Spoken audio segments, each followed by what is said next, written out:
The following is an exclusive presentation of WI Garden Media, the voice of Garden Talk Radio.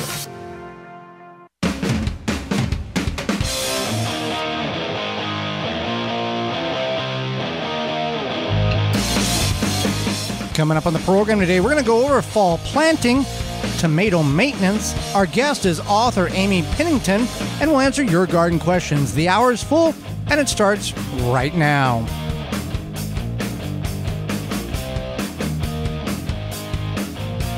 You are listening to the most informationally packed hour of garden-focused radio in the country and on the internet with your host, husband and wife team Joey and Holly Baird. This is the Gardening with Joey and Holly radio show.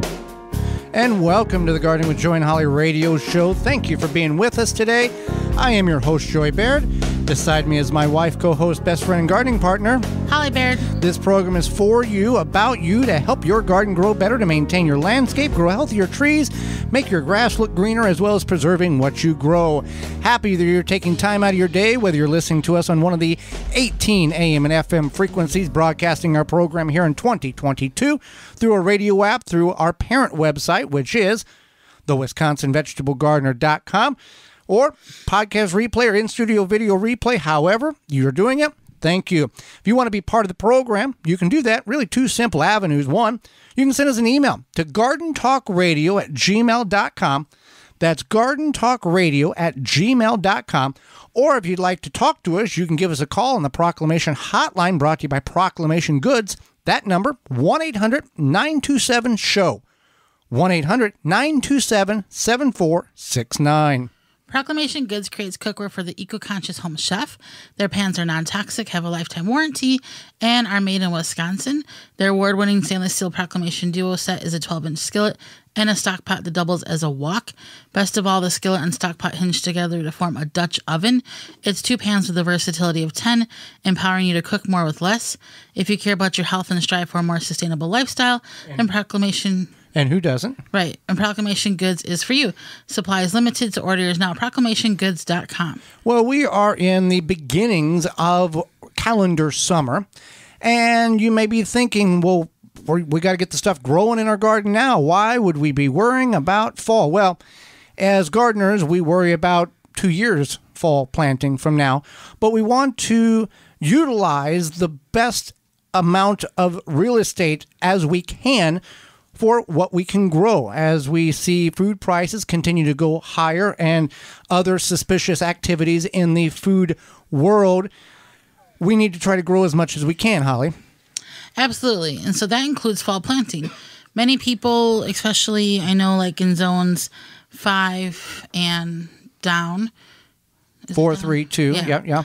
They might think gardening is just from Memorial Day through Labor Day. Some years it is. Some years it is. And a lot of times I know even just like in southeastern Wisconsin, a lot of where people, that's where the show originates. So why we're picking that's the reason why. A lot of people will think like, we see people ripping their garden out come Labor Day. Right. There's still 45 days plus there. This is a very common thing here in southeastern Wisconsin. So with that being said, you have a whole season of fall that you can plant. And it's kind of, you got to kind of take the same mindset. Things in which you planted early in the year, those cool weather crops, can be duplicated in the fall. The advantage, well, there's advantage and there's a strike against you. The advantage is the days are getting shorter and getting cooler. The disadvantage is at any given moment, at a certain time period, there can come a hard freeze and a snow and kind of really devastate anything that is growing that has the capabilities of withstanding cooler, chillier weather, but not hardcore winter freeze. The problem in the spring is we plant it as soon as we can get it in the ground, and that might be 3 days before the heat wave hits, and then spring's over, and that stuff just bakes and it doesn't do any good. So it's all based on kind of, what would you say, Holly, your first average frost date, you kind of calculate around that time frame and work backwards. Exactly. So you want to go to your favorite search engine and put in our first average frost date, put in your zip code, and it's going to tell you, ours is, I think, October 15th. Something, right? Yeah, 15th, 20th. Now, that doesn't mean we've picked tomatoes the week before Thanksgiving. Right. This is like an estimate, guesstimate, whatever you want to call it. Yeah, guesstimate. Yeah, roll a dice and pick a day. So it's not like set in stone, but this is a good guess, especially if you are trying to plant fall crops. This is going to help you plan for that. So you want to figure out your first average frost date, and then back it off from there. So something like beets that take 50 to 65 days to go from seed to harvest, if you were going by that time frame, then you are going to probably put those in the ground August 1st. Right. Lettuce, spinach, you're looking 45 to 65 days. Leaf lettuce, you're looking in that realm of 45 to 65 days. So you kind of calculate. Now, in most parts of the country, come August 15th, in that range, it's still quite warm. But what we're trying to do here is get the seeds to germinate, which we need warm soil. And then as those days progress, those days in most times become chillier, or the downward slope is getting colder rather than warmer. Now, we always have those spikes in days. And something to keep in mind is that if you have something coming out of the garden right now, end of June, early July, you can then replace it, especially if it's something that takes possibly even 75 days. You can replace it in just about a month. Right. So we're looking at broccoli and cauliflower. You're looking at 60 to 75 days, give or take, if you can grow it. We've never been able to grow it, so we don't try. Collards, 55 to 60 days. Cilantro. Problem that a lot of people have with cilantro is it bolts very easily. Now, if you go on to our parent website, thewisconsinvegetablegardener.com, in the upper right corner, and in the search bar, and put growing cilantro year-round, we've got a really neat instructional video of how you can grow it in your windowsill year-round in party cups. Works really well, phenomenal, and you can get as much as you want, grow as much as you want all year round. Garlic. You plant garlic early fall. We always plant it the second Saturday in October. And we're not harvesting it until late June, early July. So there's a lot of real estate. Right. And that's something that when you're harvesting your garlic in July, you can, again, backfill it with one of these fall crops. Right. Now, disclaimer, we've done that. We've put a fall crop in behind the garlic that's come out. We've also put tomatoes that we've saved. We've also put potatoes that we've saved. And then we've got a late fall crop of potatoes, too. Now, potatoes, based on what you're growing, will take anywhere from 90 to 135 days. So you kind of got to juggle that a little bit. At the very least 10 weeks to get baby potatoes. So that's another option when it comes to those type of things. New potatoes. Right. Yeah. So this is what you want to do is you want to, I easily found a chart. I just put cool weather crops germination time and it pulled up a chart for me. And that's simply what you can do. You can also consider things like doing a cold frame. A cold frame. And that is a little bit of a different time frame that you want to establish the plants before. You don't want to try to plant the seeds in October. You want to get them a little bit more established, and then you can have a year-round or a winter harvest. A very long, extended, prolonged, extended time. So, I mean, yeah, that low tunnel or that greenhouse or that high tunnel, whatever you want to call it, or whatever option you go with, can greatly extend the harvest, not only of your cool weather crops, but if you do it right, you can get some warm weather crops and kind of build it over top of them and really extend that out longer than what most people would even imagine. Absolutely. So you have that option as well. And even in the spring, you can do that too. So if maybe you have a space situation where you only have so much space, maybe it's a time thing where you only want to grow like literally seasonally. Right. That's another thing. Nothing wrong with that at all. A lot of our ancestors did this where they ate seasonally and they grew seasonally, and then they had things like winter squash and they canned and they planted in ways so that they could extend their seasons as best as possible. And depending on how much of a conspiracy theorist you may be, or how many of your conspiracy theories have actually come true over the last 18, 24, 36 months, we might be somewhat reverting back to that in some degree with a lot of stuff that's going on. Right. And and we're not, an InfoWars conspiracy theory group. We're just, this is something that we all need to be aware of. Right. And that's the thing is, even if you, aside from food plants and things like that, having fires, even if you go to the grocery store, you notice that the prices on groceries are going up. Right. And so and a lot of it has to do with things like fuel costs and whatnot. So something to keep in mind is that you want to think about maybe what you're growing, and how you're going to store it and use it and utilize it. Or where your meat's coming from. And Walton's Incorporated can do that for you. Whether you're butchering or having it butchered or consuming it with your seasons and spices and tools, they got all that for you. WaltonsInc.com, Holly. Yeah. Our sponsor, Walton's Inc. We know where you care about where your food comes from, all sorts of stuff. At Walton's, you can get the equipment, seasoning, and supplies to make sausage, jerky, any other meat product your way to your high standards. If you want snack sticks that people actually like, there's a website, meatjuststicks.com, an informational site to help you find the best or make the best finished product. They have their own full line of meat grinders, mixers, sausage stuffers, and then they also have seasonings, all sorts of helpful things to help you go from animal to edible. Walton's everything but the meat. You can use code GROW50 to save 10% off your orders of $50 or more and get free shipping. There you go. Hang out with us. When we come back, we're going to talk about what you should be doing with your tomatoes. Tomato care right now in just a moment. You're listening to the Gardening with Joy and Holly radio show. Got a question for Joey and Holly? Send it via email anytime to gardentalkradio@gmail.com. We know that you appreciate the value of a beautifully landscaped yard, but tackling such a project yourself can seem way too complicated, right? Bloomin' Easy plants are the answer.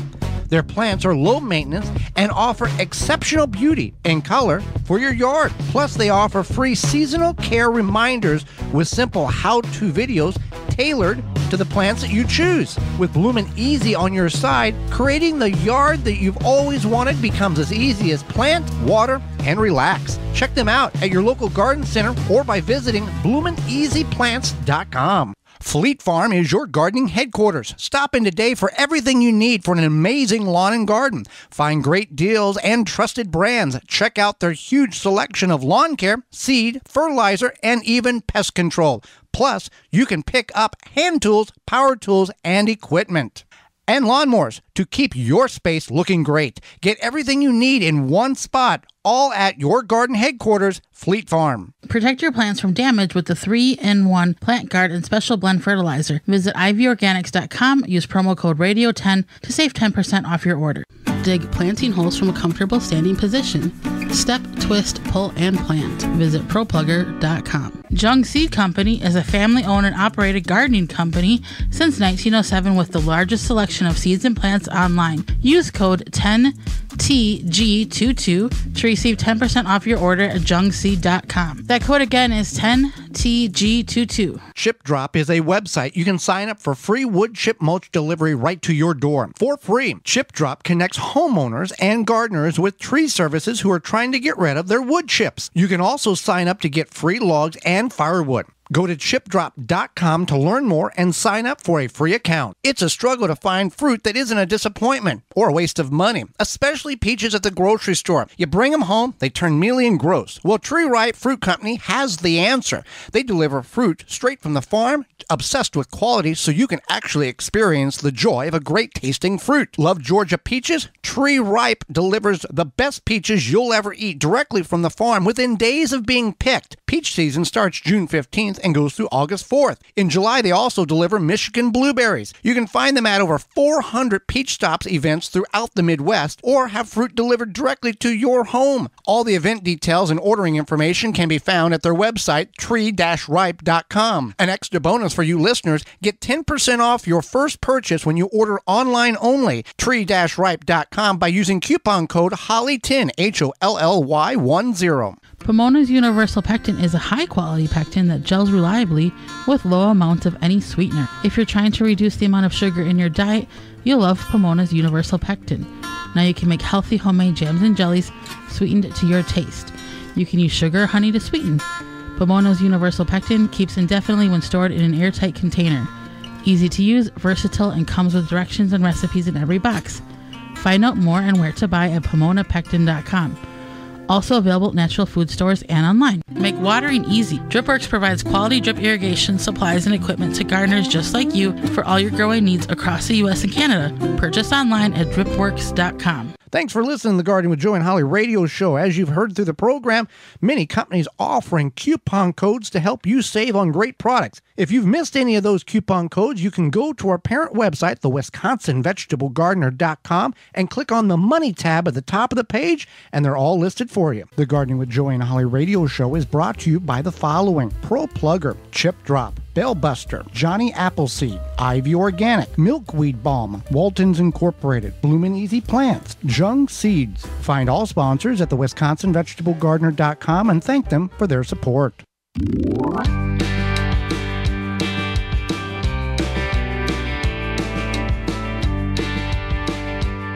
Welcome back to the Gardening with Joy and Holly radio show.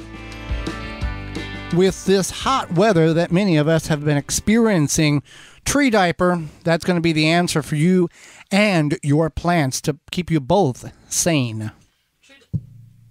Tree diaper is a revolutionary watering system that slowly releases water around the base of any tree or plant as the soil dries. The tree diaper is filled with water from rain or when you water and slowly releases water over 3 weeks.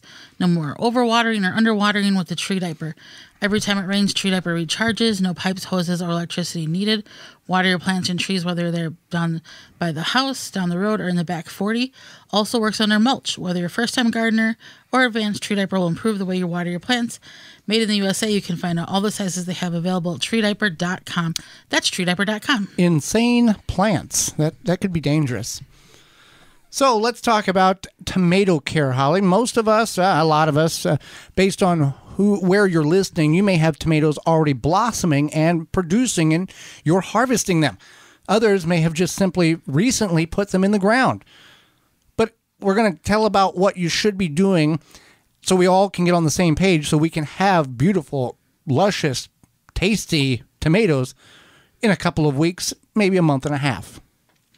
Absolutely. And I think one of the biggest things that people often don't think about is supporting your tomatoes, and it does not mean taking them to group therapy. Oh, I was going to say emotional or physical. Physical supporting your tomatoes. This is my emotional support tomato. We're not making fun of you if you need emotional support. Well, that's not what we're doing. No, not at all. So tomatoes, you want to stake them, use a Florida weave, use a cage, What happens if you just let them be? Why can't we do that? A lot of them will just sit on the ground and either animals might get them or they might just rot into your garden. Yep. 50% of your crop is gone. We tried this a couple of years ago, and it's right. We lost half the crop by them being on the ground. It was kind of us just forgetting, and then... But it taught us a lesson which we can share with all of you. It's accidental science. Yeah, we made the mistake, so you don't have to. Exactly. And then mulch. Mulch is important. Well, what kind of mulch? Can we use any kind of mulch? No. Okay. So you wouldn't want to use, rubber pellets or something. You wouldn't want to use... Synthetic. Synthetic mulch. You don't want to use anything that might add any pesticides to your soil and or weed seeds. So with that being said, if you want to use dried grass clippings, that's fine. But if your grass was sprayed by either you or somebody you hire with an herbicide, and then even if you let the grass clippings dry, that will seep into the soil and then kill your plants. Right. And we done a video, a 60-second garden tip, a couple of years ago on that. And somebody had asked that question in one of the gardening groups this past week. And I shared that video, and she came back and commented underneath it, well, that's a big no for me, because we talked about if you got chemicals used on your lawn, it's going to kill your... So she was happy that we informed her not to kill her plants because of that chemical that was in the grass clippings. Mulch can be straw, shredded. We've used shredded paper, leaves, lot of options when it comes, and people use, and we talked about this a couple of shows ago, weed barrier or weed cloth to suppress the weeds. Many options there. Many options when it comes to that. Right, and it's just important because it helps suppress the weeds. It helps keep the water, and it helps maintain that moisture, and also why do we want to want to retain that moisture? What if we let those plants dry out? What happens then? So a lot of times if you let plants dry out, they're going to be more susceptible to diseases, and that includes blossom end rot. And B, then they are weak, so that makes them more susceptible to diseases. But it also creates things like when you have that blowing out tomato or the cracking of the skin of the tomato, you can prevent that by keeping the water levels consistent. Well, I think we need to address the blossom end rot because 99.5 times out of 100, it's because you're not watering enough. Blossom end rot can occur with too much water. But many of us, including us ourselves here at the Garden with Joy and Holly radio show, we often far underwater than overwater. So by underwatering, it's preventing the available calcium in your soil, which is causing that developmental issue at the bottom of the fruit to not fully develop because it can't access the calcium, which you have plenty of in most cases in your soil. That water cannot transfer it up to the fruit. Right. And that is important to be able to allow those tomatoes have access to that, or any of your plants. Keep it moist like a damp sponge. Right. So you also want to feed your plants. And we can do this in a couple of ways. There are organic liquid fertilizers in which you can feed your plants. That you can do that. There are granular fertilizers in which you can mix with water, like the IV Organics 6 Macro. Use coupon code radio10 at ivorganics.com, and that one bag will do 20 gallons. There are other means of making your own. You can make your own weed tea, WEEDS, by the weeds that are coming out of your garden. We have done this. There's a video on our parent website. And you basically steep the weeds in a giant tote for a number of days. Now, I will tell you, it stinks really bad. Yeah. But it has a lot of nutrient value to feed your plants with. You would want to do this hours before, and it's hard to plan this out, but the best scenario would be make your weed tea, let it sit there for a week or 2 weeks, let it steep, and it's going to rain tomorrow morning or tomorrow afternoon. Water your garden with this stinky weed tea, and then let that water that rains flush it into the soil. Right. And more thoroughly. Yeah, more thoroughly. It's not going to smell pretty, but you can feed your plants with the weed tea, and it does provide a nice feed. If you don't want to go through that process, or maybe you don't have the space for it, you can get a liquid fertilizer. You can just do compost tea. Yeah, you can just do compost tea, whatever works for you. Now, you want to trim your tomatoes. You can in order to soften or lessen the amount of diseases in which your tomato plant will potentially get, 90% of the problems your tomato plant is going to face is soil splashing up on them. So by mulching it, you're going to greatly reduce the amount of soil splashing up because there's a barrier there. Secondly, if you continue to trim the lower 6 to 8 inches of the leaves from ground up, the stem, you're going to open up a lower area for airflow and the reduction of splash up, what may be there, because there's nothing for it to splash onto. And this will greatly slow down the potential of early blight in your tomato patch. And you want to continue to trim this every 2 to 3 weeks. Just go through and clean it out. I would recommend throwing the leaves away. Don't compost them because we don't know what they have on them. And there are some diseases, if harbored in warm conditions long enough, it will manifest itself and be able to be spread whenever you reapply that good compost to the garden. So it's better. I know there's some studies out there showing, it's going to be, I would much rather just throw it away and be safe rather than, I got another problem here. Absolutely. So you want to make sure you trim your, the bottom part of your tomatoes there. And then what we've all been waiting for after all this time is the harvest. Right, and this is important, and you're thinking, well, I'm not even close to that yet. But the important part is you want to harvest often, and what this does is it allows the plant to know that what essentially is its seed is getting harvested, and then it wants to put up more of its seed because it's like, I'm doing good, I'm going to procreate, and that's why you want to harvest frequently. From flower to ripen fruit is typically 20 to 30 days based on the type of fruit, cherry versus beefsteak. And as you begin to see the tomato develop ripeness, the tomato ripens from the bottom around. So if you begin to see that tomato ripening, you can harvest it a day or two early. Bring it inside and it will ripen. It's not going to speed up the ripening process if you leave it on the vine. Now, if you're in an area where you don't have to worry about people stealing your tomatoes or animals or tomato hornworm issues, then you can leave it on the vine. But if you're harvesting every 2 or 3 days and you start seeing tomatoes turning, go ahead and harvest them. It's not going to increase the sweetness or the acidity level or whatever by leaving it on the vine any longer. Now, if you are waiting to collect seeds on a particular variety, then you want to leave that fruit on the vine as long as possible, almost to the point where it's falling off of the vine from rottenness. So that would be something you would want. But frequently harvest, that's what's going to allow these plants to continue. I think another thing is just to look for problems.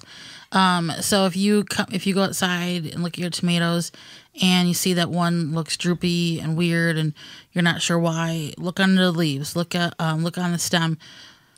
Think about when was the last time I watered. Ask questions. Yeah. Just don't be like, oh, that one looks droopy. That's weird. It'll be fine tomorrow. It'll be fine tomorrow. And then maybe the one next to it will not be fine.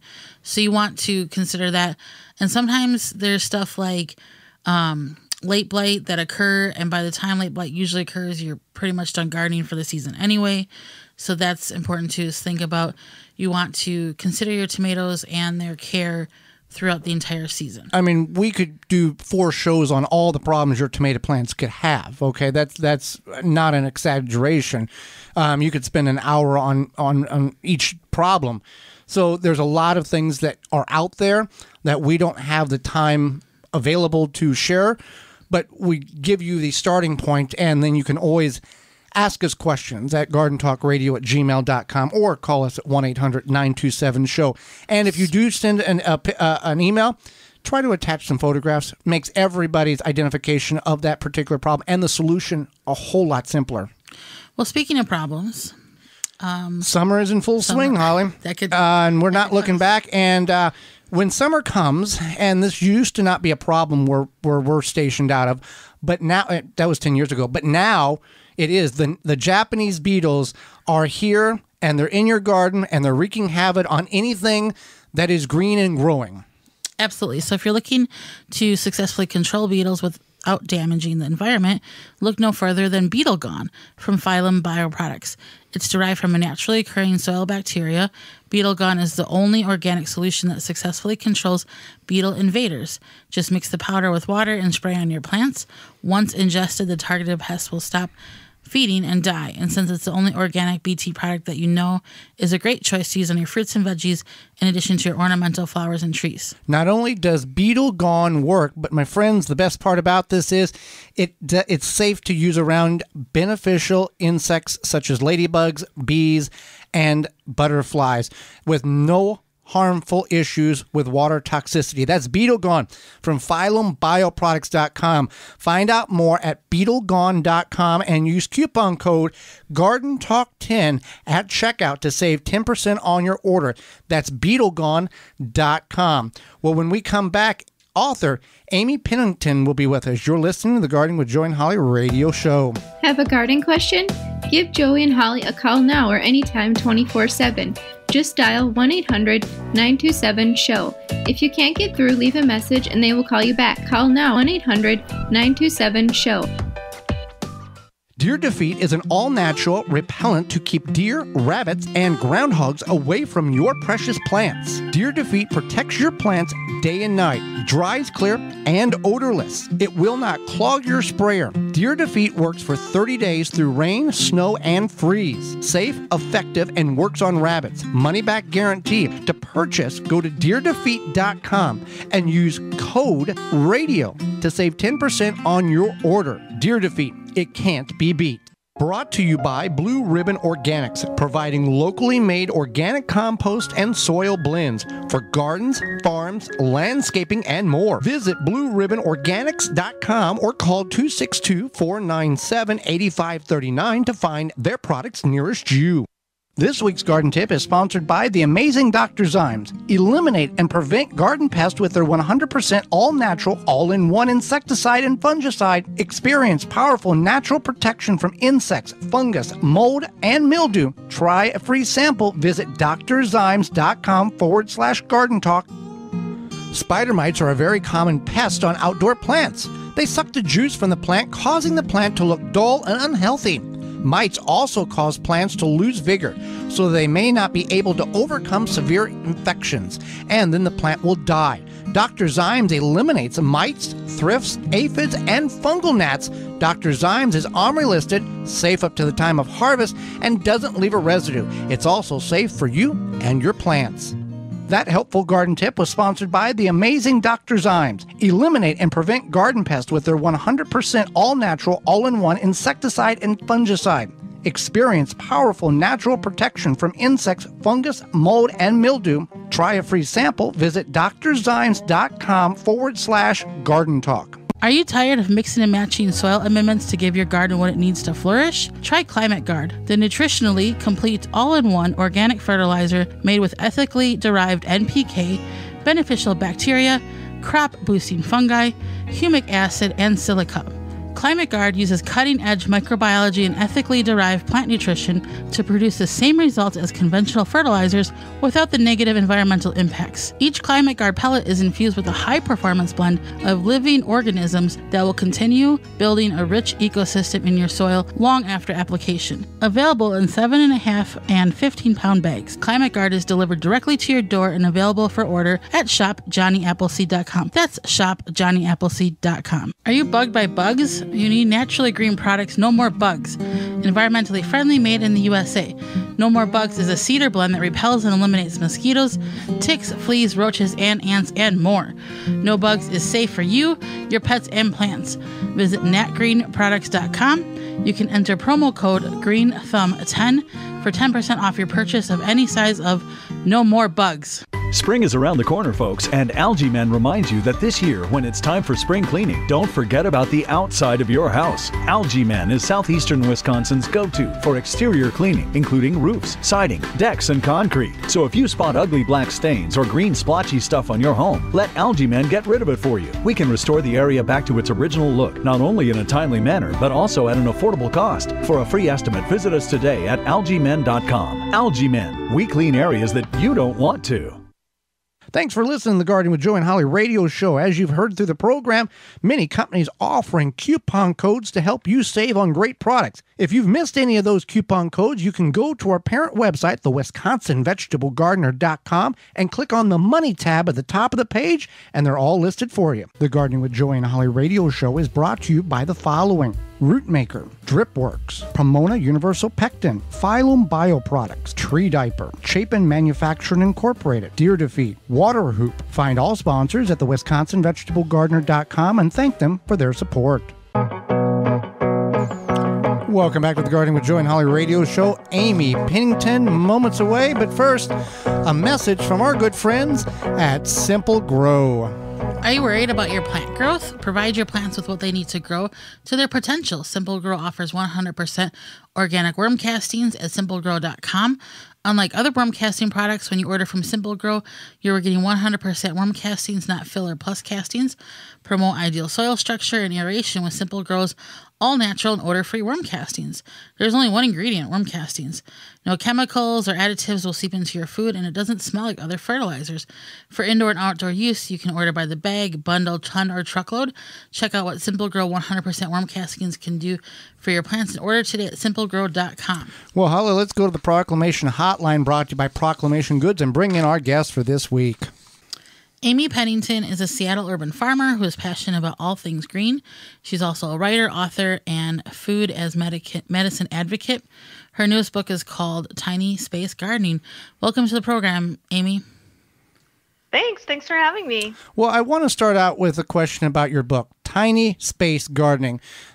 We bring a lot of authors on this show, and they all have a aha moment that caused them to start with the book. What was the aha moment? What was the inspiration for writing this book? You know what? I actually have to give credit to an old friend. Her name's Whitney Ricketts. She was working at a publishing house at the time. She was a dear friend of mine. And I had a little apartment with a big garden and a big kitchen, you know, even though the kitchen was tiny, but like I was producing a lot out of there and preserving my own food and just basically treating it like I was living on a farm, even though I lived smack dab in the middle of Seattle. And she's the one that said, will you just write a book on apartment gardening, on like how to grow food in an apartment? And I thought, oh, that's so smart, actually. Yes, I will do that. And that's kind of how it happened. So it wasn't even my idea. It's just someone framed it in such a way. You know, I thought there's a lot of gardening books on the marketplace. And so it's like, what can you possibly add to the mix? Plants are plants. Plants need certain nutrients. That doesn't change. Everything needs sun. That doesn't change. But this is just a slightly different perspective for people who genuinely have smaller spaces or spaces that they're maybe transitioning in and out of. You know, like if you're in a condo or an apartment, it might not be your forever home. And so it's from that perspective, just sort of like, how do you maximize your time and space and energy, knowing that you're not creating this like magical garden that will forever be in your life. Right. And I think the tiny space gardening, I think that appeals to everybody, whether you have a 40-acre garden or a 4 square foot garden. That kind of is the everybody can utilize this book. Oh yeah, for sure. I mean, it's a great Kickstarter if you're just getting into gardening. And if you're really wanting to garden and you don't have a ton of space or you're limited in some way, it's a great starter. Absolutely. So Joey and I, many years ago, grew vegetables on our apartment patio. We really enjoyed it. What are some of your best patio, small space, maybe windowsill type of gardening tips? So windowsill gardening is very different in my mind from gardening like in a tiny space, meaning like someplace outside. So tiny space to me is a balcony, a fire escape, just something where you have a little bit of access, a shelf outside the window. You know, sometimes you open them and you can hang something there.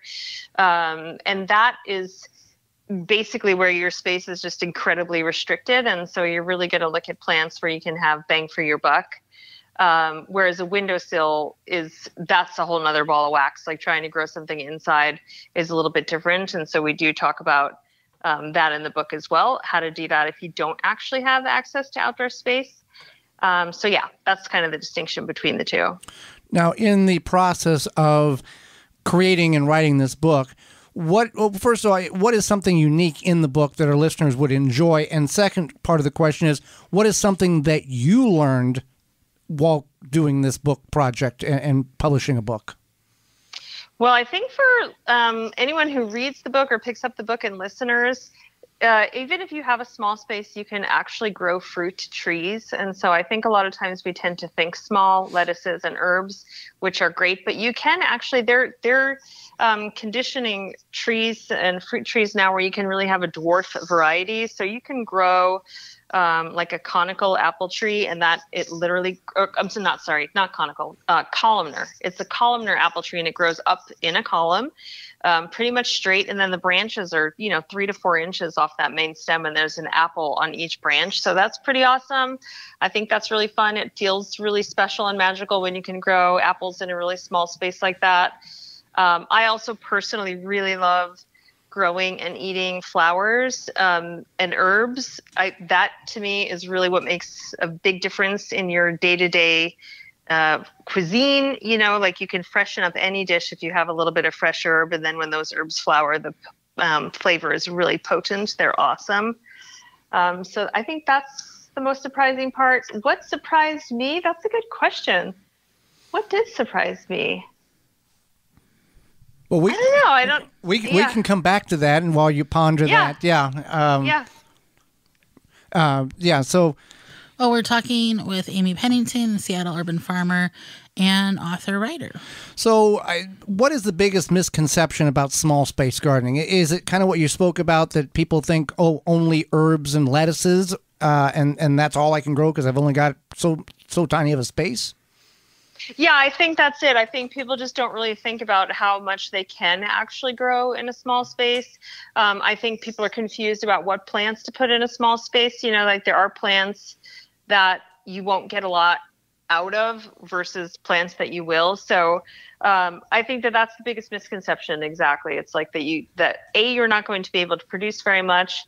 B, even if you have a small space, like you don't actually need outdoor space in order to grow food. You can grow microgreens on your countertop. You can sprout things at home, and that's still something that's really green and fresh. And then also, of course, that it's hard. You know, I think a lot of people think that gardening is difficult or very challenging, but it's really not. Like when you're in a small space, especially, it's pretty easy to get going. You don't need very many resources, and you can be off and on your way. And we want to let our listeners know you have not just wrote Tiny Space Gardening. You've got a number of books under your name. Yeah.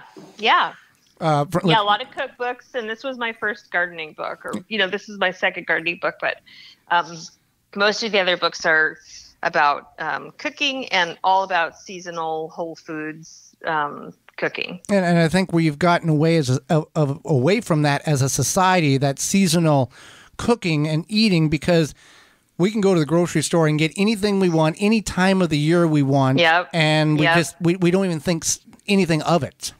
Yeah, we're so spoiled. And the interesting thing is, Joey, that when you are actually eating produce and food that are in season, the flavor is totally different. So a lot of times people are like, oh, I don't really like eggplant. Oh, I don't really like peppers. And it's like, right, because you're actually eating it off season when it's not super ripe, not from a field, not sun-kissed. And that really matters. The sun-hitting fruit converts carbohydrates into sugars, and that changes the flavor of vegetables. There's no two ways about it. And so a lot of times when fruits and vegetables are being grown commercially, they're being grown in order to be strong enough to ship, so they're harvested at a time where they'll last on the shelves for a long time, not at their absolute peak. That's why tomatoes taste so great from the garden, because you're pulling it off the vine right when it's exactly ready versus picking it 2 weeks early so that it will be shelf stable. Right. And it's a really big difference. Right. And some of the stuff is picked under not even ripe, and then they gas it on the way to the store, so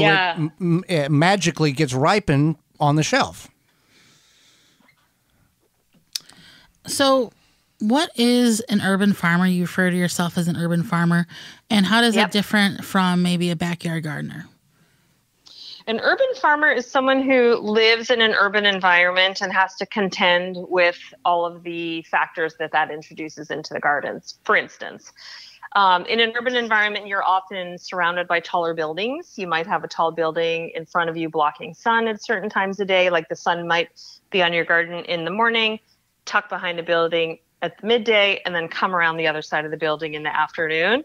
And so you're dealing with structures and things in your way, and oftentimes much smaller footprint. So a lot of times in an urban environment, we just don't have as much property on the lots. It's like a smaller, denser population, whereas a backyard farmer, you have a backyard. Not all urban farmers actually have a backyard. You have sometimes a little tiny, like I'm in Brooklyn right now, and we have a little 10 by 10 swath of land in the backyard. So that's the difference. Now, with the tiny space gardening, with that concept in the book, are you referring to using the natural light, or are you also okay with bringing in artificial LED lights to supplement what you can't get? No, the book only focuses on natural light, actually. Bringing in light to grow something is another totally different ballgame. It's a totally different approach. You need totally different supplies. It's a different way of thinking about things. And so this book specifically is just about natural light. Or if you have no light at all and you just need a few countertop projects, we cover that as well. Fantastic. So we really appreciate having you on the show and enjoyed all of your great information. How can people find out more about you? Well, the best place to find out everything that I offer and am doing is my website. So it's my name with a dash. So it's amy-pennington.com. And we greatly appreciate the time you've offered Holly and myself and all of our listeners and the education that you've shared with all of us. We thank you for that. Oh, thank you very much. Yeah, thank you both. Take care. Absolutely. And when we come back, it's your garden questions, our garden answers. This is the Gardening with Joey and Holly radio show. Got a question for Joey and Holly? Send it via email anytime to gardentalkradio@gmail.com.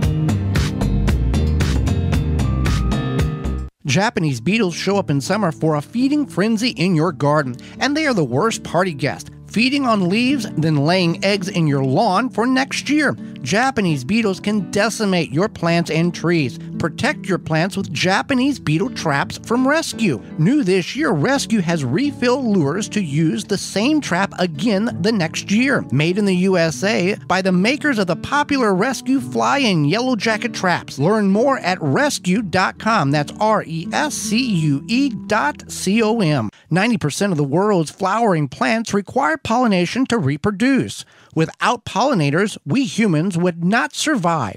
Here at Finding Nectar, a Denver suburb-based nursery providing flowering plants that are bee, butterfly, moth, and bat friendly, we are striving to get more pollinators into the backyards of Colorado. Together, we can increase the pollinating population one plant at a time. Affordable plants. Check all the plants out at 1550 Highway 72 in Arvada and at findingnectar.com. Protect your plants from damage with the 3-in-1 Plant Guard and Special Blend Fertilizer. Visit ivorganics.com. Use promo code RADIO10 to save 10% off your order. If you could double the life of your raised bed boxes by sealing the wood with a clear, non-toxic wood preservative, would you? Well, now you can with a clear, penetrating product called Internal Wood Stabilizer. It's 100% non-toxic and easy to apply. Seal your untreated wood surfaces, even chicken coops, by spraying on Internal Wood Stabilizer. It's invisible, seals the wood from the inside out, and never wears off. Recommended by organic gardening experts. Internal Wood Stabilizer. Check it out at timberprocoatingsusa.com.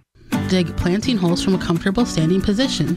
Step, twist, pull, and plant. Visit ProPlugger.com. Take the guesswork out of composting with hot bin composting. Quickly break down food scraps within 30 to 90 days. Find out more at hotbincomposting.com. A little bit of summer is what the whole year's all about. Barbecues, parties with friends. The fun is endless, unless the sun or thunderstorms have damaged your outdoor furniture. Keep it looking brand new with custom protective covers from coversandall.com. They have fabric choices for days that are 100% waterproof, coated to protect against sun, and can be custom designed for any size or shape, and placing or removing them. Easy peasy. Visit coversandall.com and use code GARDEN25 at checkout to save 25% on your purchase. Thanks for listening to the Gardening with Joey and Holly radio show. As you've heard through the program, many companies offering coupon codes to help you save on great products. If you've missed any of those coupon codes, you can go to our parent website, the WisconsinVegetableGardener.com, and click on the Money tab at the top of the page, and they're all listed for you. The Gardening with Joey and Holly radio show is brought to you by the following: Tree Ripe, Covers and All, Ironwood Tool Company, Timber Pro Coatings, Blue Ribbon Organics, Natural Green Products, Algae Men, Dr. Zymes, Happy Leaf LED, Rescue, Big Tool Rack, Hot Bin Composting, Proclamation Goods. Find all sponsors at the WisconsinVegetableGardener.com and thank them for their support.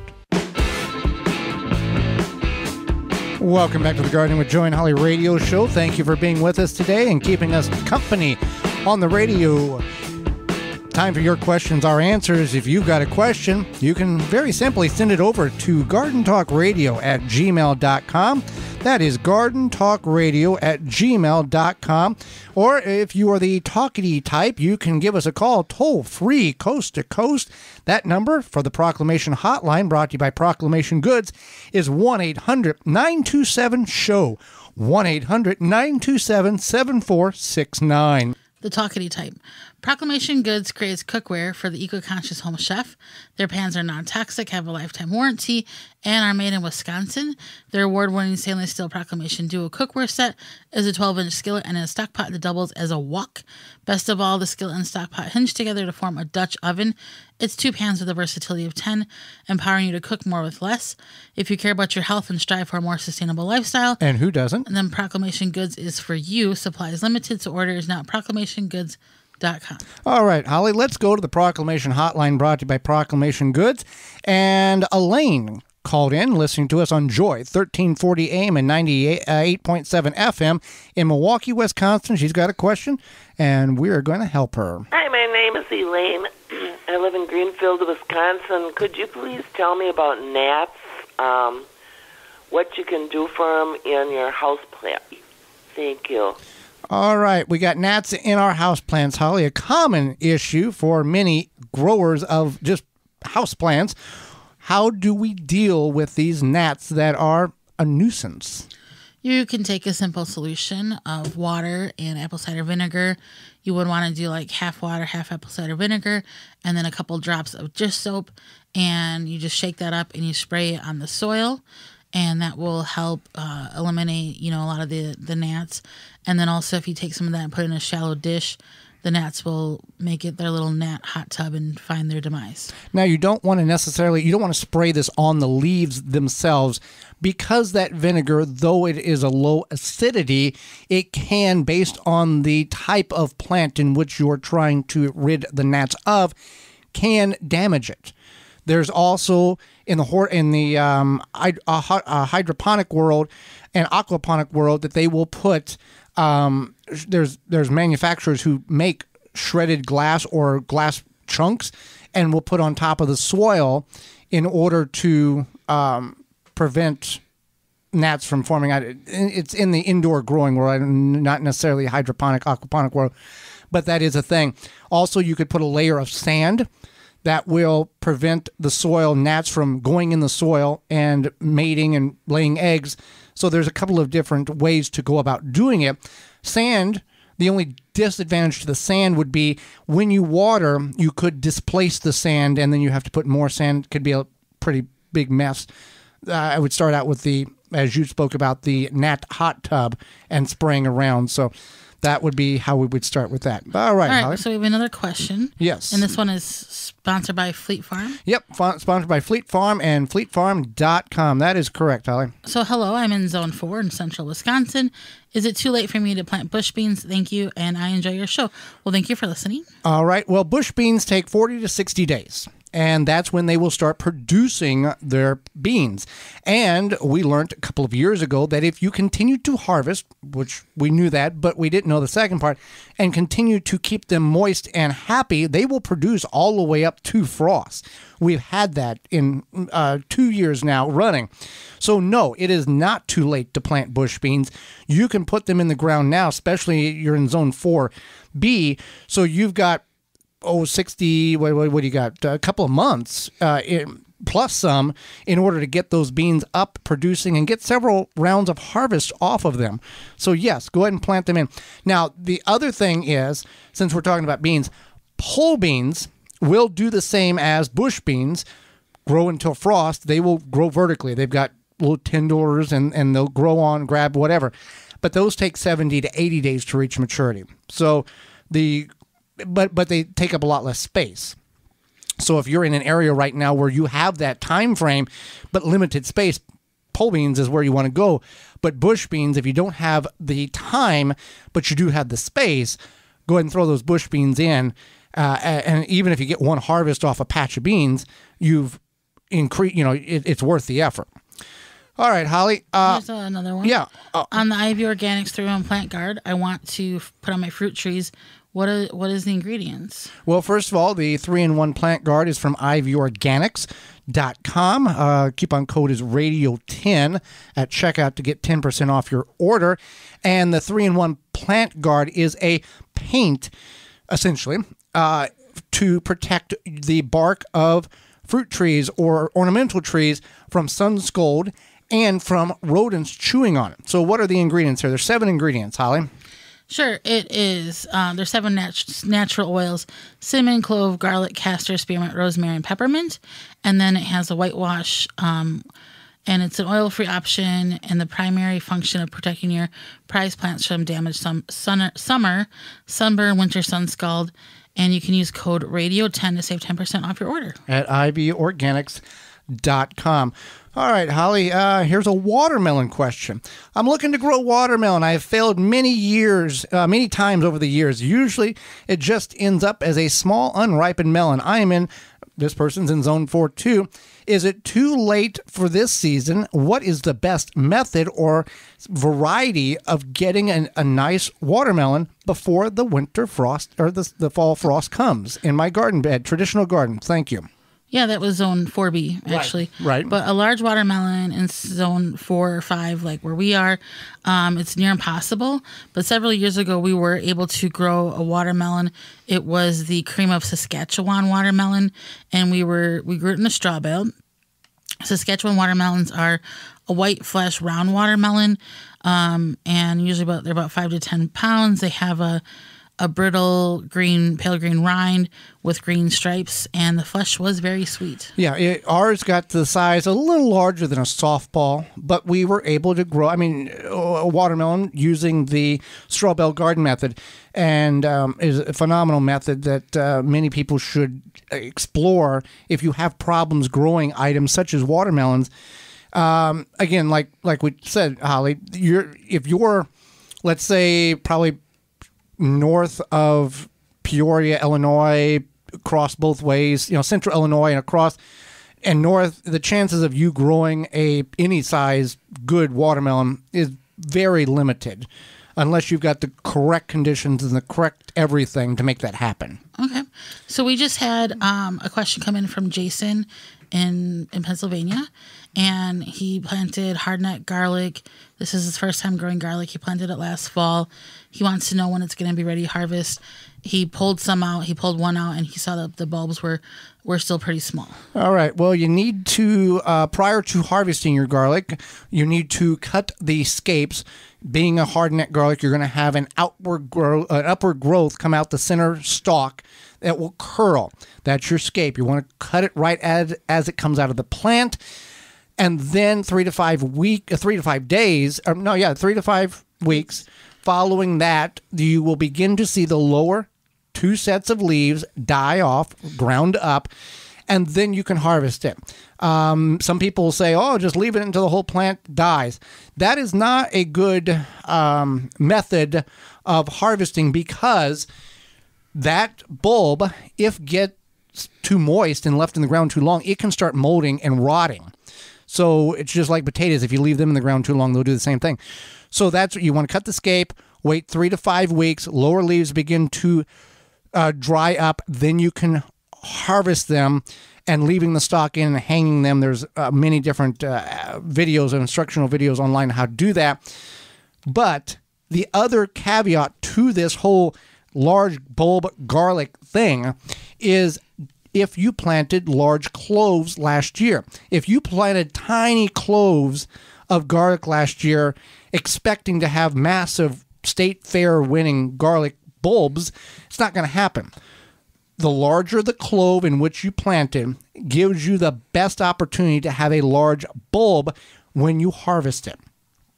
So keep that in mind. We know people that have rescued lost varieties of garlic, and it's taken 4, 5, 6 years of growing the small, letting it harvest, getting a bigger one, replanting until that occurred to get a size of substantial.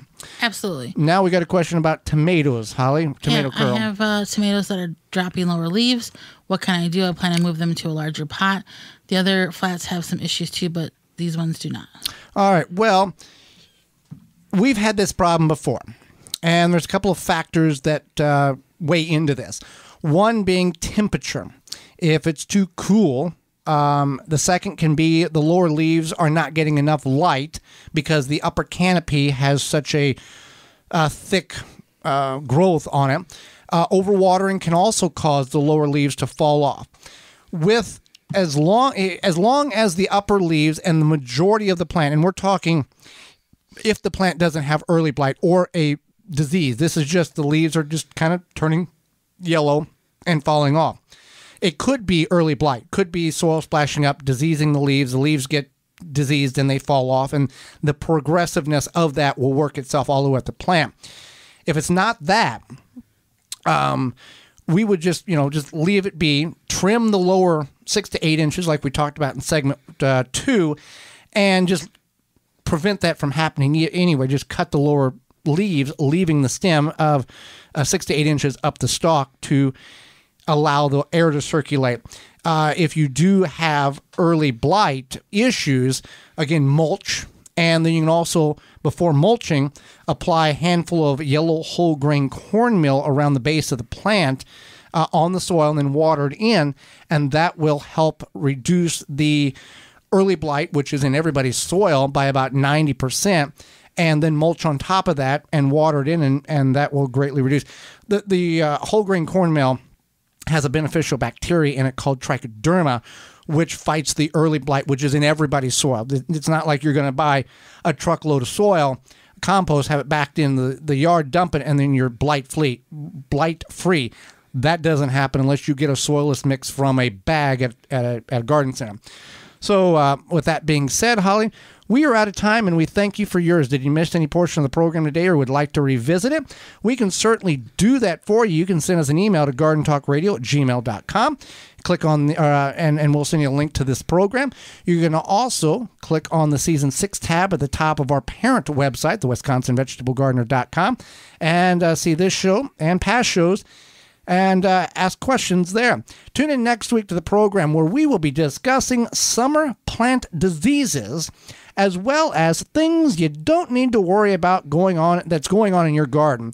Our guest will be author Sharon Lovejoy, and we'll answer your garden questions. So until next week, for Holly Baird, I'm Joy Baird, and we will see you in the garden.